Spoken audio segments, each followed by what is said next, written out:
Tonight, we uncover a story buried beneath centuries of faith, a rivalry older than any religion, and a secret that may change everything we think we know about divine power. They say the walls of Rome hold every secret, but some are buried far deeper, in the kind of silence that only stone and time can manufacture,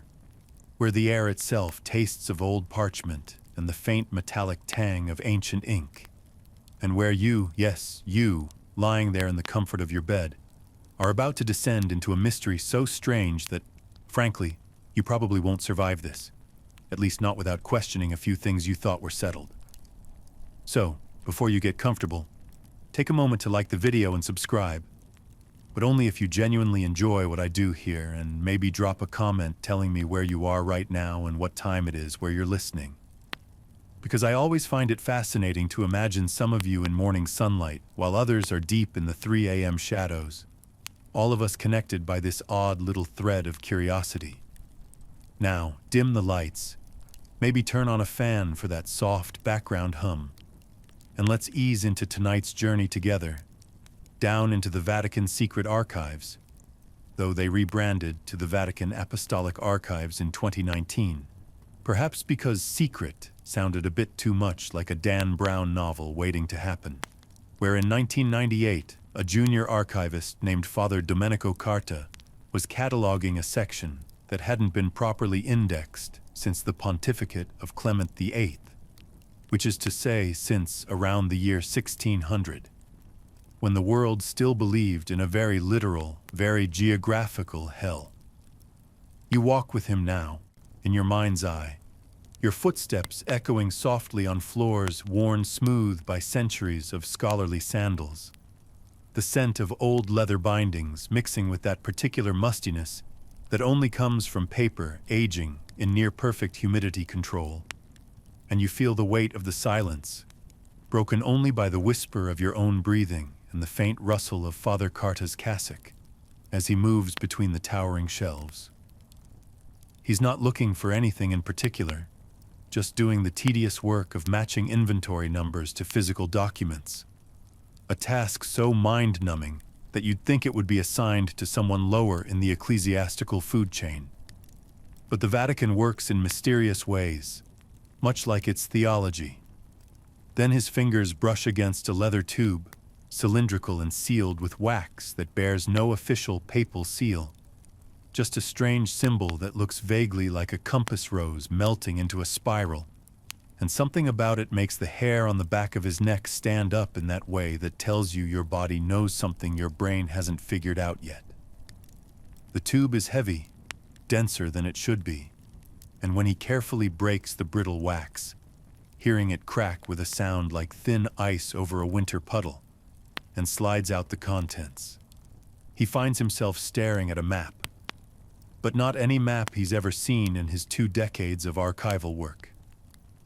The parchment is thick, almost leathery, the kind made from calfskin in the medieval period, using techniques that scholars still debate regarding their exact chemical composition. And the ink is a deep russet brown that might be iron gall or might be something else, something that makes Father Carta think uncomfortably of dried blood, though he dismisses the thought as theatrical. What's drawn on this map, though, that's where things get genuinely strange, because instead of the usual medieval mappa mundi showing Jerusalem at the center of a circular world, or a portolan chart with rum lines for navigation, this is a vertical cross-section, a cutaway view of the Earth, as if someone had sliced the planet like an apple, and then meticulously labeled what they found in the layers below. You lean in closer, your eyes adjusting to the golden lamplight Father Carta has switched on, and you can make out text in medieval Latin, the abbreviated kind that monks use to save precious parchment space, and the labels read like a tour guide to the afterlife. Vestibulum Inferni at the uppermost underground level,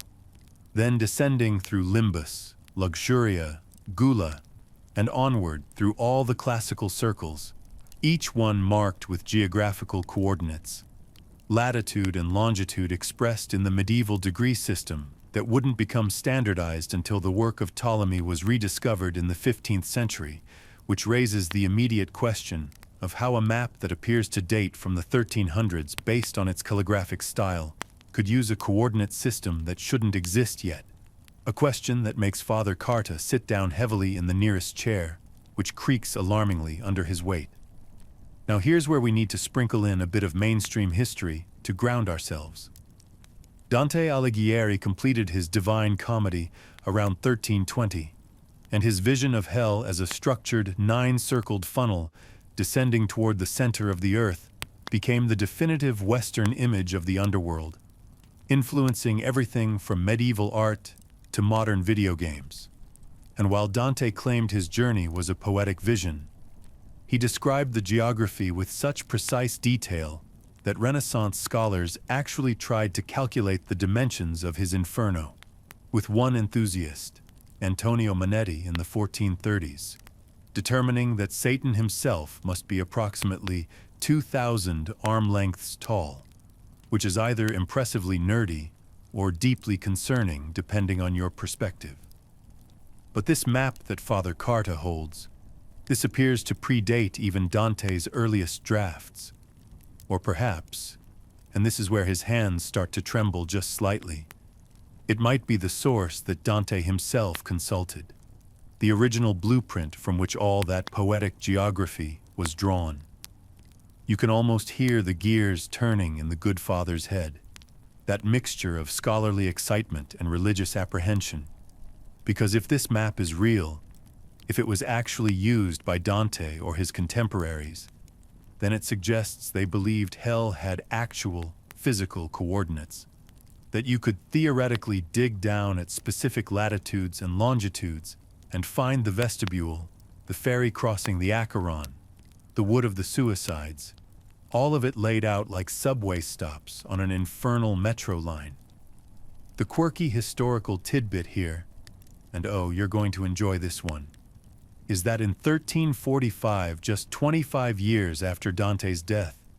a Franciscan friar named Paolino Veneto actually created a world map that included a small diagram of hell's topography in the margin, complete with little drawings of demons tormenting souls in geographically specific locations, because apparently medieval cartographers had a wonderfully literal interpretation of comprehensive coverage. Father Carta photographs the map with hands that aren't quite steady, the camera flash reflecting off the aged parchment in a way that makes the ink seem to shimmer and move, though that's surely just a trick of the light and his own exhausted eyes. And he carefully notes the catalog number, the location, the condition, all the proper archival protocols, even as his mind is racing ahead to the implications, to the questions that scholars have debated for centuries about whether Dante intended his comedy as pure allegory, or whether he, like many medieval Christians, believed in a literal physical hell located somewhere in the earth's depths, a debate that still generates academic papers with titles dry enough to cure leather. The map shows something else, too, something that Father Carta almost misses in his first examination, but that makes him catch his breath when he notices it. Thin red lines, almost like veins, connecting various points on the Earth's surface to the underground layers, as if marking entrance points, doorways, thresholds between the world of the living and the geography of the damned. One line runs to a spot that, when he cross-references with modern maps, appears to be somewhere in the mountains of central Italy, not far from Perugia. Another to a location in southern France that he thinks might be near the Cathar strongholds that were destroyed in the Albigensian Crusade of the early 1200s. A third to somewhere in Greece, possibly Delphi, which would make a certain mythological sense given the oracle's connection to prophetic visions and the ancient Greek underworld. You feel the excitement building now, that delicious tension between the rational and the fantastical,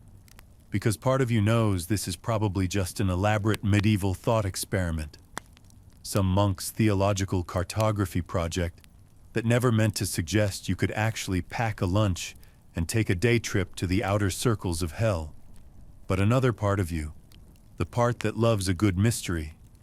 whispers that maybe, just maybe, there's something more here, something that generations of scholars missed or deliberately hid away in a sealed tube in the basement of the Vatican's most restricted archives. Father Carta makes a decision that will change the trajectory of the rest of his life. He doesn't report the find immediately to his superiors, which is absolutely against protocol and probably against several canons of church law. But instead, he spends the next 3 nights. You can picture him there in the lamplight, fueled by too much espresso and the kind of manic energy that only comes from stumbling onto something that might rewrite your field, transcribing every word, every coordinate, every tiny notation in the margins where someone, perhaps the original cartographer, has written observations in a hand so cramped and faded that it takes a magnifying glass and considerable patience to decipher. The notes mention a name, Magister Oppicinus, and when Father Carta finally cross-references this in the archival indices, he finds a match that sends a shiver down his spine despite the archive's careful climate control keeping the temperature at exactly 20 degrees Celsius, because Oppicinus de Canistris was a real person, a priest and cartographer from Pavia who worked in the papal curia in Avignon in the 1330s, and who was famous, or perhaps infamous, for creating bizarre, hallucinatory maps that combine geography, theology, and what modern psychologists might charitably call visionary experiences, or less charitably call complete psychotic breaks. You're smiling now, aren't you?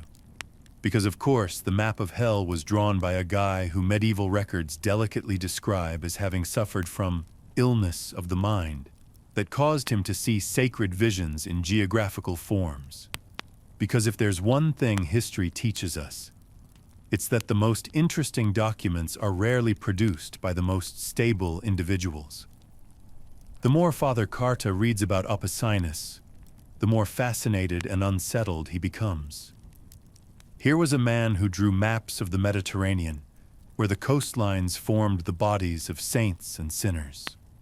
where Italy became a crucified figure and the sea became both womb and tomb, where every cape and gulf had theological significance, and who claimed in his own writings, assuming the attribution is correct, which remains a point of scholarly debate among the 17 or so people in the world who specialize in obscure medieval cartographers, that he had received divine guidance on how to map the invisible realms, the spiritual topographies that overlay and underlie the physical world. You descend now, metaphorically speaking, into the deeper layers of this mystery, following Father Carta as he continues his clandestine research, because 3 nights of transcription have given him enough material to start testing the map's coordinates against modern geographical data. And what he finds is simultaneously exciting and deeply weird, which seems to be the running theme of this whole affair. The mainstream historical fact that grounds this section is important to understand. During the 14th century, when Oppicinus was creating his visionary cartography, Europe was experiencing what scholars call the crisis of the late Middle Ages, a perfect storm of catastrophes, including the Great Famine of 1315 to 1317, which killed millions and was caused by a sudden climate shift that modern climate scientists still study for insights into rapid weather pattern changes, the beginning of the 100 Years' War in 1337, and of course the Black Death starting in 1347, which would eventually kill somewhere between 1/3 and 1/2 of Europe's population, depending on the region. And in this context of apocalyptic suffering, the idea that hell might have literal mappable coordinates probably seemed less like fantasy and more like investigative journalism. You sit with Father Carta in his small Vatican apartment, which smells of old books and the instant minestrone he's been surviving on because he's too obsessed to go to proper meals, and watch over his shoulder as he overlays Oppicinus's coordinates onto Google Earth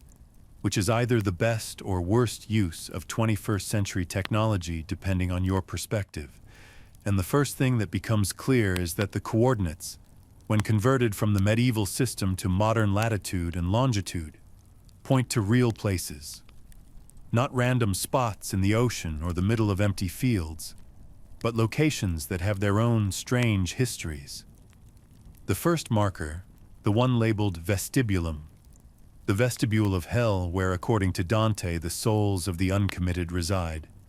those who in life were neither good nor evil but only for themselves, corresponds to a spot near Pietrapertosa in the Basilicata region of southern Italy, which happens to be home to some of the most extensive cave systems in the Mediterranean. Caves that were inhabited from Paleolithic times, and that local legends, the kind that get dismissed by serious historians but that never quite die out among the people who actually live there, have always associated with entrances to the underworld, with strange sounds echoing up from depths that no one has fully explored despite modern speleological surveys. Father Carta stares at this correlation for a long time, long enough that his espresso gets cold, which for an Italian is practically sacrilege, and you can see the conflict playing out across his face. The trained scholar warring with the priest, the rationalist with the man who has dedicated his life to believing in things that cannot be empirically proven. And you feel a little sympathy for him, because this is a genuinely uncomfortable position, like finding out that your metaphors might have been literal all along. The second coordinate, marking what the map labels as limbus, points to a location in the Languedoc region of southern France. And when Father Carta zooms in, he finds himself looking at the ruins of Montségur, the last stronghold of the Cathars, that heretical Christian sect that believed the material world was created by an evil demiurge, and that salvation came through rejecting all physical existence. A belief that the Catholic Church found so threatening that Pope Innocent III launched a crusade against them that turned into a 20-year bloodbath culminating in 1244, when the last 200 Cathars in Montségur were given the choice to recant or burn, and according to all historical accounts, they chose the fire, walking calmly into the flames in what must have been either the most courageous or most stubborn act in medieval history. And now here's Oppicinus's map pointing to that exact spot and labeling it as limbo, the edge of hell, which raises uncomfortable questions about whether he was mapping theological geography or historical trauma, whether the circles of hell were cosmic realities or just the places where humans had been most efficiently brutal to each other. You breathe slowly, letting the weight of this settle, because we're moving from quirky historical mystery into something darker, something that touches on the very real horrors that people inflicted on each other in the name of divine certainty. And you wonder if maybe Oppicinus, in his madness, was actually seeing more clearly than his contemporaries, recognizing that hell wasn't some distant supernatural realm, but rather something humans carried with them, something they built with their own hands in specific, mappable locations. The quirky historical tidbit that offers a bit of relief from the grimness is that Oppicinus himself was apparently quite the character, and not just because of his visions. Records from the Avignon papal court note that he once submitted an expense report for materials required for the mapping of divine mysteries that included not just parchment and ink, but also 3 chickens, 1 flask of wine, and a small hammer. And to this day, no one has any idea what the hammer was for. Though personally, I like to imagine him tapping on walls listening for hollow spots that might lead to the underworld, which is probably not what he was doing, but makes for a better story than he needed to hang something up. Father Carta continues his investigation, moving through the other coordinates, and each one reveals similar patterns. The circle marked luxuria, lust, points to the ruins of Pompeii, which was buried by Vesuvius in 79 CE and was famous in the ancient world for its, shall we say,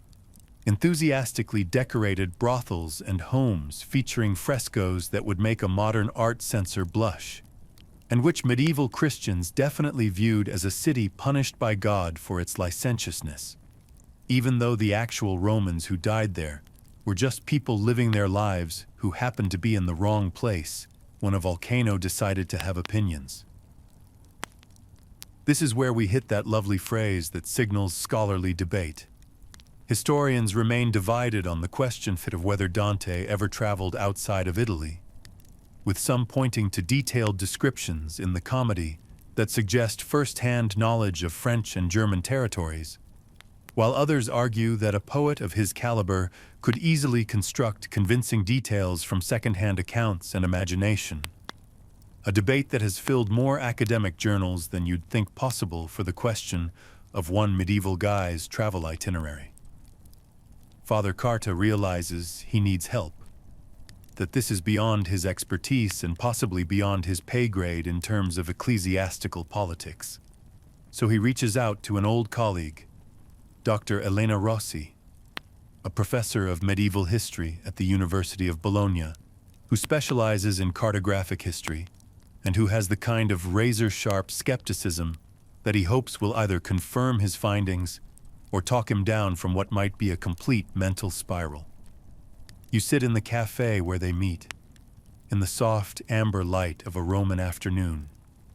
the scent of fresh cornetti and espresso mixing with the sounds of Vespas buzzing past outside. And you watch Elena's face as Father Carta, Domenico, she calls him, because they were in seminary together before she left to pursue secular scholarship. And there's a whole history in the way they look at each other that we don't have time to unpack, but that adds a nice layer of human complication to the proceedings, unfolds his photographs of the map, and explains what he's found. She listens without interrupting, which is either a sign of excellent manners or complete stunned disbelief. And when he finishes, she sits back, takes a long sip of her cappuccino, and says something that you can tell costs her some effort. Show me the original. Because as much as her rational academic mind wants to dismiss this as coincidence or apophenia, that human tendency to see patterns in randomness, her historian's instinct tells her that a previously unknown map by Oppicinus de Canistris is significant regardless of whether it actually locates hell, because Oppicinus's existing works are rare and intensely studied by that small community of medieval cartography enthusiasts who get really excited about things that would put normal people to sleep. Bless them. The problem, of course, is that Domenico has been conducting his research without authorization, and bringing Elena into the Vatican archives requires either official approval, which would mean revealing what he's found to his superiors before he understands it himself, or breaking about a dozen security protocols, which for a priest is not just a professional violation, but a spiritual one, a betrayal of the trust and obedience he's vowed. You can feel his conflict, the way he twists his espresso cup in his hands,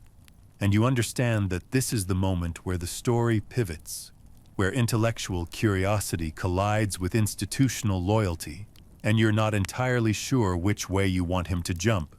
because both options have their appeal and their costs. The choice, when Domenico makes it, surprises you a little, because he decides to split the difference in a way that's either admirably clever or setting himself up for a spectacular failure. He requests an official consultation with an external expert on medieval cartography, namely Elena, for assistance with routine cataloging of 14th century materials, which is technically true even if it's massively understating the situation. And because the Vatican bureaucracy moves with the speed of continental drift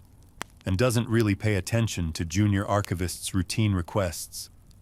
the approval comes through 3 weeks later with barely a glance from anyone who might ask difficult questions.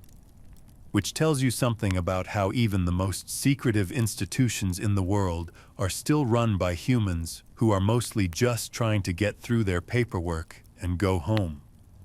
You walk with Elena through those same corridors that Domenico traversed months ago. But this time you notice different details. The way sound seems to behave strangely in these spaces, sometimes echoing and sometimes getting absorbed, as if the walls themselves are listening. The particular quality of light filtering through windows that are placed not for illumination, but for symbolic alignment with feast days and solar events that mattered to Renaissance architects who believed buildings should reflect celestial order, and the smell, that omnipresent archival scent that Elena breathes in with obvious pleasure, because for historians this is better than perfume. This is the smell of primary sources and unmediated contact with the past. When Domenico unseals the leather tube again, he's requisitioned it officially now, covering his tracks retroactively, which is either wisdom or further descent into deception, and unfurls the map under the bright LED examination lights he's set up. Elena goes very quiet. The kind of quiet that means someone's brain is working at high speed, cataloging and cross-referencing, and trying to find the crack in the foundation that will let her maintain her skeptical worldview. She examines the parchment with a magnifying loupe, checking the fiber structure, then looks at the ink under different light wavelengths, using tools that would seem like magic to Oppicinus, but that are routine for modern document analysis. And finally, she straightens up and delivers her verdict. It's genuine 14th century, probably 1330s based on the parchment preparation style and ink composition, and the handwriting is consistent with authenticated Oppicinus samples in the Paris and Vatican collections, which means this is either a legitimate unknown work by Oppicinus de Canistris or the most sophisticated forgery I've ever seen. And given that it's been sealed in your archives for at least a century based on the wax degradation, I'm going with genuine. You feel Domenico's relief like a physical wave, because part of him had worried he was chasing a hoax or experiencing some kind of stress-induced delusion. But now he has Elena's confirmation, and she doesn't give that lightly. The mainstream historical fact for this section connects to what happens next. During the 14th and 15th centuries, there was an explosion of interest in cartography across Europe, driven partly by the recovery of Ptolemy's geography in the early 1400s, which introduced a systematic approach to mapping using coordinates and mathematical projection, and partly by practical concerns of navigation and trade, but also by a theological curiosity about the structure of the cosmos, including hell, purgatory, and heaven, which were understood as real places that occupied actual space, even if that space wasn't accessible by normal travel. A concept that seems bizarre to modern minds, but was perfectly logical within medieval cosmology, where the universe was a nested set of spheres and regions, each with their own physical laws. Elena proposes something that makes Domenico's eyes widen. We should verify the coordinates, actually visit these locations, and see if there's any physical evidence that connects them to Oppicinus or Dante or the medieval concept of hell's geography. And you can tell she's partly joking, or at least partly hoping he'll tell her that's crazy. But instead, he nods slowly and says, yes, we should. Because they've both reached that point of investment where turning back feels harder than pushing forward, which is how most great discoveries and terrible mistakes get made. They start with the closest location, the caves near Pietrapertosa, which requires a train journey south and then a rental car up into the mountains of Basilicata, a region that even most Italians don't visit much because it's remote and poor and doesn't have the artistic treasures of Tuscany or the beaches of the Amalfi Coast, but which has a raw, austere beauty that you can feel as you climb with them through chestnut forests and past stone villages that seem to grow organically from the rock itself. The quirky historical tidbit here is that Basilicata was actually called Lucania in ancient times, and some etymologists, though this is disputed, as etymology always is, because nobody can ever quite prove what ancient people were thinking when they named things, believe the name comes from lux, meaning light, possibly because the region's high altitude means it gets the first and last light of day, though other scholars think it's from luc, meaning sacred grove. And either way, it's ironic that a place associated with light might also be the vestibule to hell, assuming Oppicinus knew what he was mapping. The caves, when they finally reach them after a hike that leaves both Domenico and Elena questioning their fitness levels.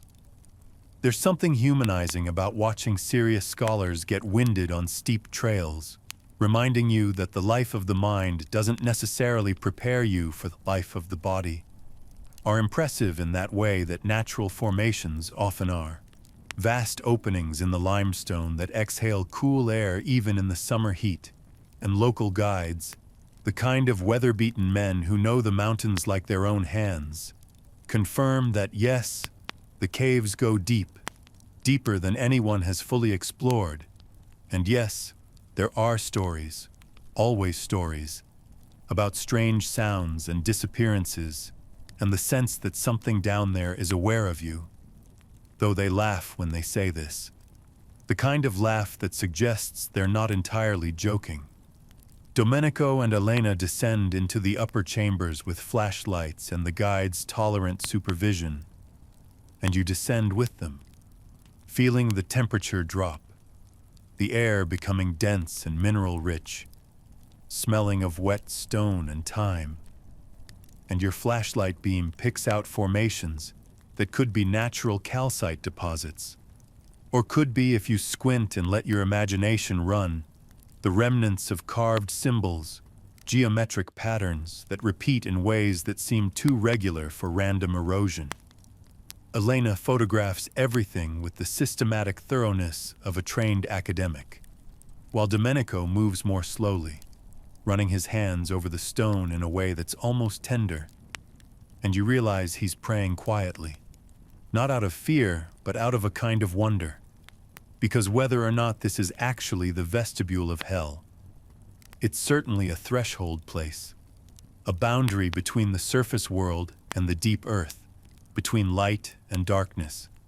And such places have been sacred to humans since long before Christianity, since the Paleolithic shamans who painted animals on cave walls, and may have believed they were making doorways between worlds.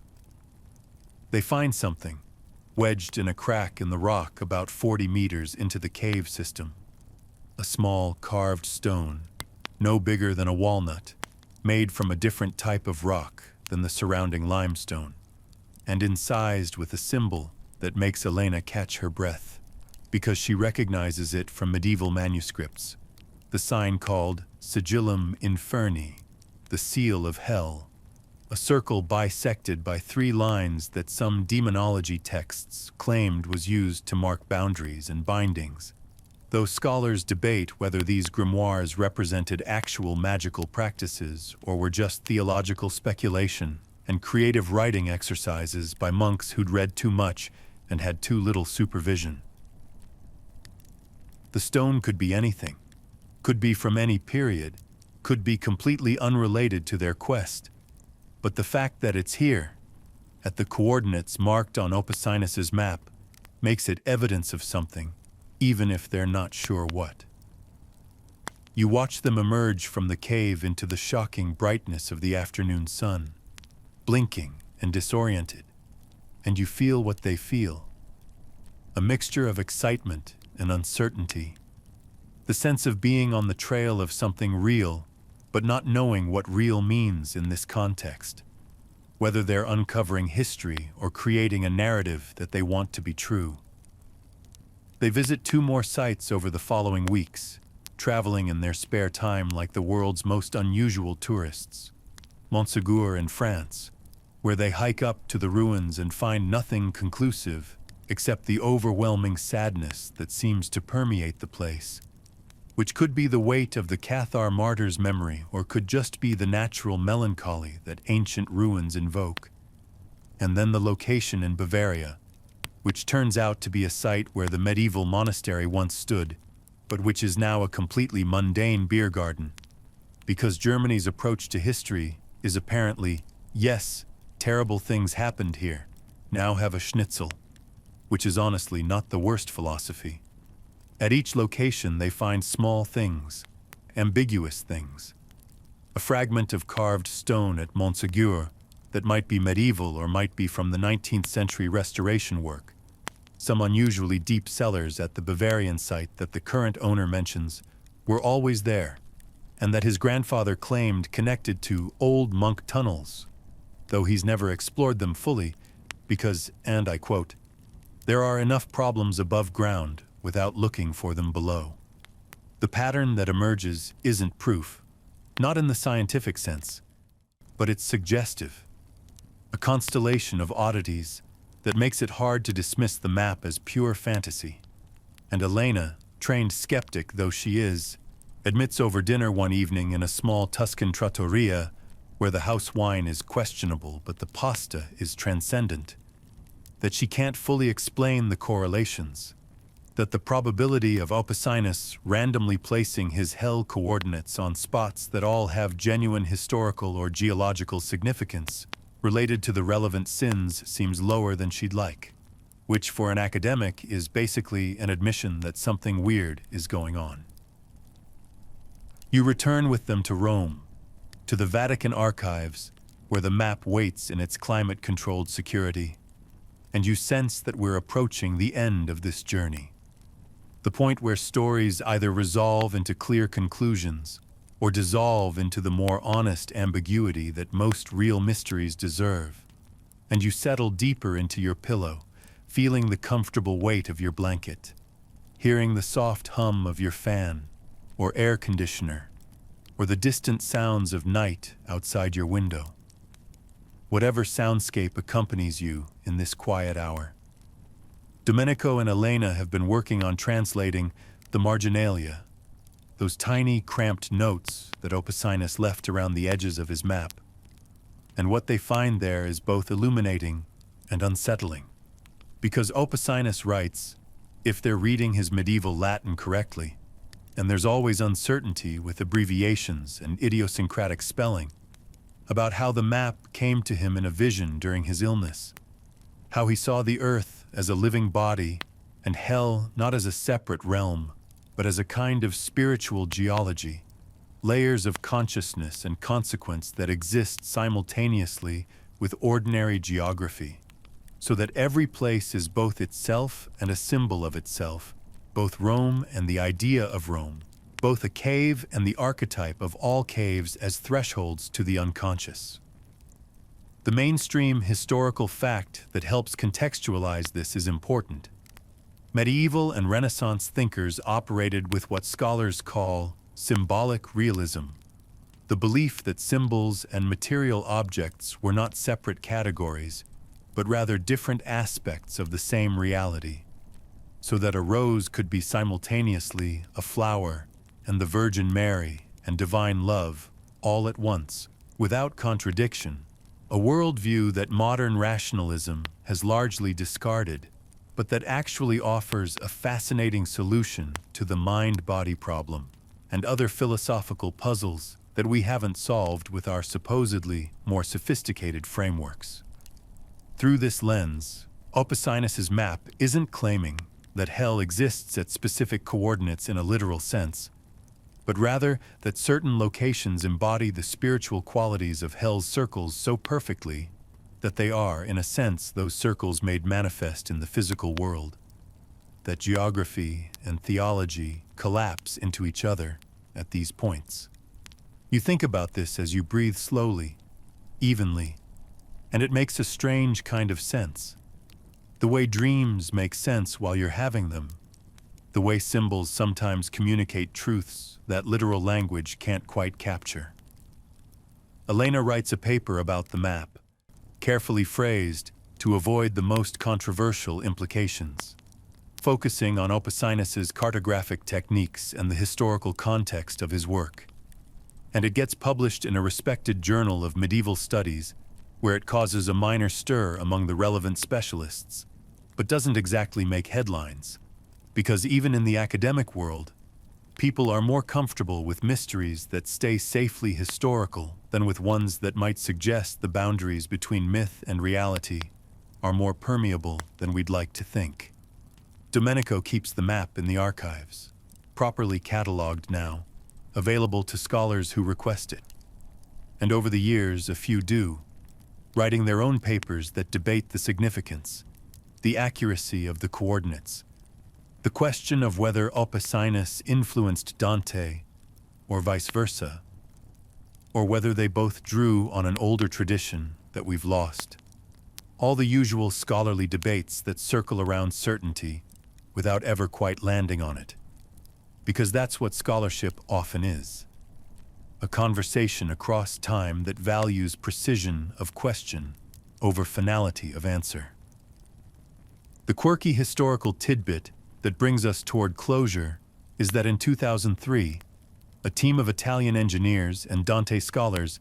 actually used ground-penetrating radar and seismographic equipment to map the theoretical structure of Dante's hell as if it really existed beneath the Earth's crust, calculating the stress loads and structural integrity of a 3,000-mile deep inverted cone carved into the planet's interior. And they concluded that while it would violate most known laws of physics, it would technically be structurally stable if you assumed a few special material properties for the rocks of hell, which is the kind of delightfully pointless exercise that makes you love humanity despite everything. You smile at that, feeling the warmth of affection for our strange species that builds cathedrals and writes epics and maps imaginary underworlds with the same seriousness we bring to supposedly practical endeavors. Because maybe the distinction between practical and impractical is less important than the distinction between meaningful and meaningless.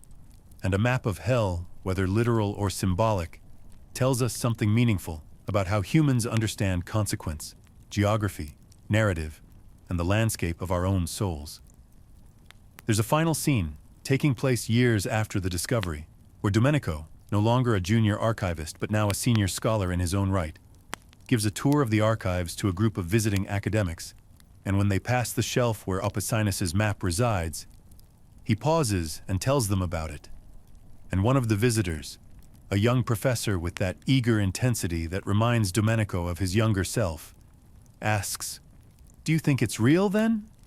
Do you think hell has actual coordinates?"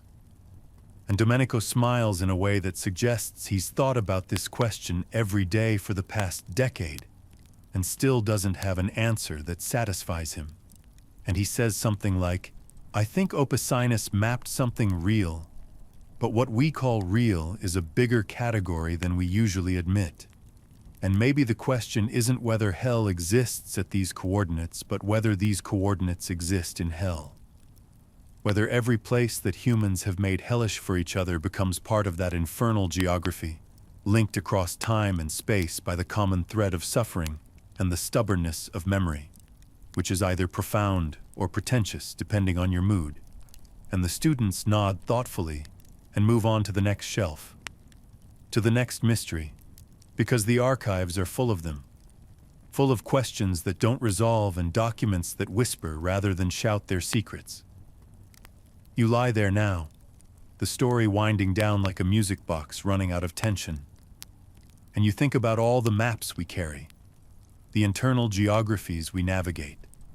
the personal hells and heavens that we plot across our days. And maybe Oppicinus, in his medieval visions, understood something essential, that the landscape outside and the landscape inside are not really separate, that we make the world in the image of our consciousness and our consciousness in the image of the world, and that trying to map one without the other gives you an incomplete picture, a flat earth, when the truth is spherical and layered and strange. The scholarly debate that we should mention, even here at the end, is whether medieval visionaries like Oppicinus were experiencing genuine altered states that provided insight into aspects of reality that ordinary consciousness doesn't access, or whether they were simply expressing psychological and cultural material through the available frameworks of their time. A debate that intersects with modern discussions about the nature of consciousness, the validity of mystical experience, and whether neuroscience will eventually explain away all mystery or just give us better language for describing it. Questions that philosophers and scientists continue to explore without reaching consensus, because some questions are more valuable for the asking than for any answer we might force onto them. Your breathing has slowed now, naturally, effortlessly, and you feel the gentle weight of sleep beginning to gather at the edges of your awareness like a soft fog. And that's good. That's exactly right. Because the point of these journeys we take together isn't to reach a destination, but to let your mind wander interesting paths until it's ready to rest.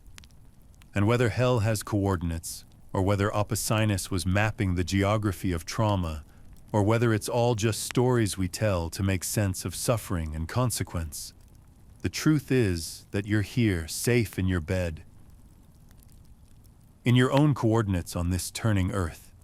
and the map of your dreams is being drawn even now in symbols and sensations that don't need translation, in the language of sleep that every human knows instinctively, that ancient tongue that Oppicinus and Dante and all the cartographers of invisible realms were trying to capture when they put ink to parchment and claimed to chart the unchartable. Let your eyes close if they haven't already. Feel the softness of the pillow against your cheek, the gentle rise and fall of your chest as breath moves through you like a tide, eternal and easy. And know that all maps are incomplete. All stories are unfinished. And that's not a failing, but a feature.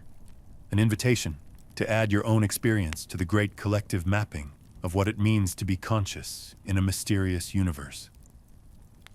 The archives of the Vatican hold countless secrets still, documents that no one has read in centuries, maps to places that may or may not exist, and somewhere in those silent stone corridors, the map of hell waits in its tube, patient as only objects can be patient, neither proving nor disproving anything, just existing as a testament to human curiosity, human fear, human imagination, all those qualities that make us capable of both great beauty and great cruelty, often simultaneously. You're drifting now, I can tell, your thoughts becoming softer and less linear, images blending into each other the way they do in that threshold state between waking and sleeping. And maybe you see Domenico and Elena, grown old now in your imagination, still friends, still wondering, still occasionally looking at maps and seeing more than geography. Or maybe you see the caves of Basilicata, their dark mouths exhaling cool air into the summer night, waiting as they've waited for millennia for explorers and dreamers and the simply curious. Or maybe you just see gentle, abstract shapes, colors softening into darkness, the natural phosphenes of your resting eyes creating their own cartography, their own coordinates in the space behind your eyelids. There's nothing you need to do now, nowhere you need to be, no mystery you need to solve, because sleep itself is the great mystery and the great solution. The place where all our maps dissolve into the wordless territory they were always trying to represent. And as you sink into that soft darkness, you carry with you the strange comfort of knowing that others before you have wondered the same things, have looked at the world and asked, what lies beneath, have tried to chart the unchartable, and in the trying, have created something beautiful, something that connects us across centuries, across the long chain of human consciousness, reaching back into the past and forward into the future. All of us mapping, always mapping, the territory of experience onto the blank pages of time, until finally we set down our instruments and rest, and let the maps fade into the larger mystery that holds them all. The great unknowing that is also the great peace. The place beyond coordinates where you are right now. Gentle and quiet and perfectly safe.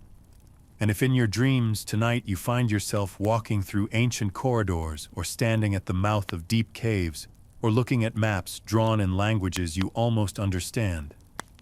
know that these are just your mind's way of playing with the stories we've shared, weaving them into the larger story of your own life, your own journey through territories both outer and inner. And it's all okay. It's all part of the great tapestry, the endless mapping and remapping of what it means to be here, to be conscious, to wonder and to rest, to seek and to surrender. And now there's only the soft sound of your breathing, the quiet hum of night around you, the feeling of letting go, of releasing the need to know or understand, of trusting the darkness that holds you. Like the earth holds its caves, deep and safe and older than any map, older than any story, older than questions. This fundamental darkness that is also light. This sleep that is also awareness. This ending that is also beginning. This sweet, sweet rest that asks nothing of you except that you accept it, that you let it carry you wherever you need to go. Down through layers of consciousness, into the simple peace of being, breathing, existing without effort in this perfect present moment, now and now, and now, forever now, gentle and complete and whole, and with that wholeness wrapping around you like the softest blanket, you can finally let go completely and drift into that good night, that gentle darkness, that place beyond words where all the lost maps lead, which is simply here, always here, in the quiet certainty of your own peaceful rest. End of script. Sweet dreams.